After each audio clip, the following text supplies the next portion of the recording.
रात के करीब 1 बजे थे। Medical intern Nishant ICU block में अपनी नाइट शिफ्ट कर रहा था। राजधानी का बड़ा हॉस्पिटल, लेकिन रात होते ही पूरा बिल्डिंग किसी पुराने खंडहर जितना शांत लगने लगता था। आईसीयू के पास एक पुराना सेक्शन था, वार्ड C9, जिसे नए डॉक्टरों को हमेशा अस्थायी तौर पर बंद बताया जाता था। पुराना स्टाफ कहता था कि वहां कई साल पहले एक भयंकर आग लगी थी, जिसमें 3 मरीज और एक नर्स मारी गई थी। तब से वार्ड बंद है। निशांत ने इन बातों को हमेशा अफवाह समझा, लेकिन उस रात कुछ बदल गया। करीब 1:40 पर आईसीयू नर्स स्टेशन पर एक प्रिंटर अचानक चालू हो गया। बिजली चली नहीं थी, लेकिन प्रिंटर अपने आप किसी डॉक्यूमेंट को प्रिंट करने लगा। निशांत हैरान होकर उठा।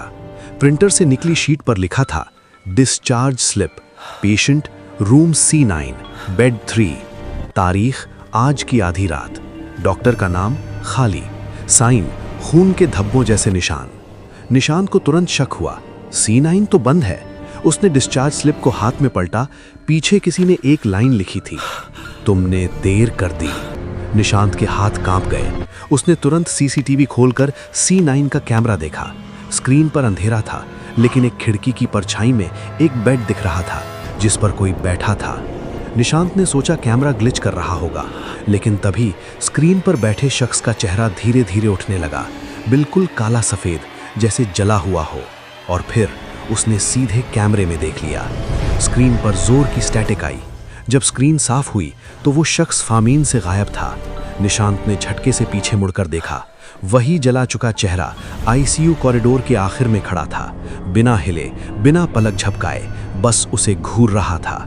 निशांत भागा, आईसीयू से निकलकर एडमिन ब्लॉक की तरफ, जहां लोग होते हैं, जहां रोशनी होती है।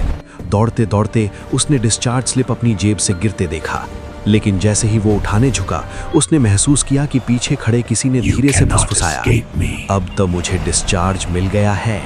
और तभी उसे एहसास हुआ, स्लिप में लिखे खून के निशान धीरे धीरे फैलने लगे थे, जैसे कोई उंगलियां स्लिप को अंदर से दबा रही हों।